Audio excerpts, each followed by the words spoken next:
Si on voulait obtenir des choses et si on voulait être accepté, il ne fallait pas se planquer.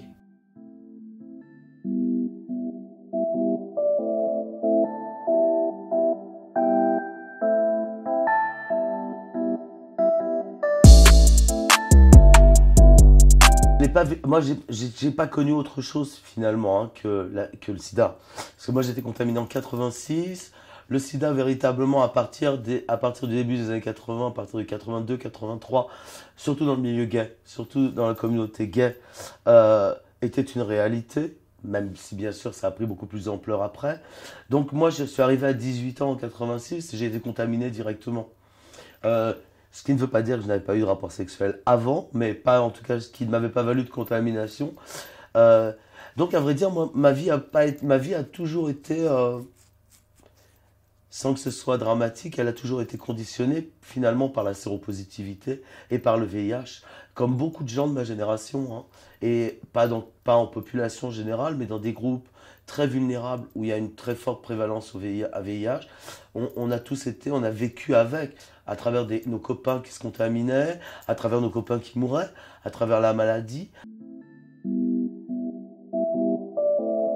La première chose a été de pas le cacher, d'en parler, de l'assumer, de considérer que le silence allait encore plus nous tuer, l'invisibilité aussi, et que si on voulait obtenir des choses, et si on voulait être accepté, il fallait pas se planquer. Et puis, donc ça a été peut-être un de mes premiers actes militants. C'était extrêmement difficile parce qu'effectivement, c'était associé à l'idée d'une mort prématurée, précoce, très rapide.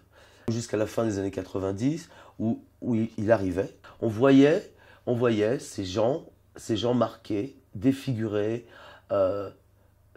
des cadavres, hein, des morts vivants qui passaient, amaigris. Ça n'existe plus aujourd'hui. Et puis aujourd'hui, ce qui est très marquant, c'est le fait qu'on puisse vivre avec nos traitements qui entraînent beaucoup moins d'effets secondaires et surtout qu'on ne soit plus contaminant. La pire chose, je pense que c'était, au début, être contaminé dans les années 80, c'était la peur de mourir, qui était peut-être la peur de tomber malade, mais même un petit peu au-delà, la peur de mourir, la peur de contaminer quelqu'un. Aujourd'hui, 35 ans, 30 ans après, on n'a pas la peur de mourir. On doit se soigner, hein, mais on n'a plus la peur de mourir et on n'a plus de raison d'avoir peur de contaminer quelqu'un. Vous savez, au tout début de l'épidémie, c'était la maladie des 3 H. Hein, c'était les Haïtiens. Alors par extension, c'était la maladie des Noirs, les héroïnomanes, parce que c'était les usagers de drogue par injection qui étaient parmi les plus vulnérables, et les homosexuels. Donc c'est extrêmement dur de se rendre compte que 35 ans après le début de l'épidémie, on reste sur des schémas aussi archaïques. Après, je pense qu'on n'a pas fait les bonnes choses, je pense qu'on est trop frileux, je pense que les politiques, l'État ne s'engage pas assez, ne s'engage pas auprès des jeunes suffisamment. Je pense qu'on n'écoute pas les assos. Aujourd'hui, il faut faire de la prévention. Il faut faire de la prévention auprès des jeunes. Les chiffres montrent tous que les jeunes ne se sentent plus concernés par le VIH, ou très peu, qu'ils ont un très faible recours aux préservatifs ou aux moyens de prévention. Tout ça est catastrophique. Il faut que les gens sachent et soient éduqués et sachent comment on se protège du VIH, comment on l'attrape, qu'ils aient accès à tous les moyens de prévention, qu'ils aient accès au dépistage gratuit, illimité. Parce qu'aujourd'hui, la dynamique de l'épidémie, elle est entretenue dans certains groupes, particulièrement chez les gays.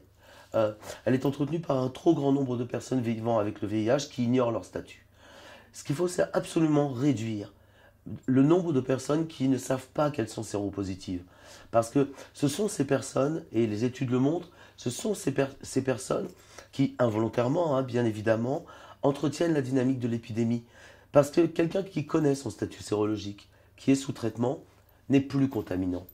Et c'est vraiment l'objectif, c'est réduire vraiment le nombre de personnes séropositives qui ne sont pas sous traitement. Elles prennent des risques pour leur santé, parce que ces personnes risquent de développer une maladie opportuniste et donc se retrouver dans un schéma que j'ai connu moi dans les années 80 ou début des années 90, Et c'est quand même dommage aujourd'hui de se retrouver pendant 6 ou 7 semaines à l'hosto avec une pneumocystose, alors que si on prend un traitement efficace, on ne l'aura jamais, cette pneumocystose.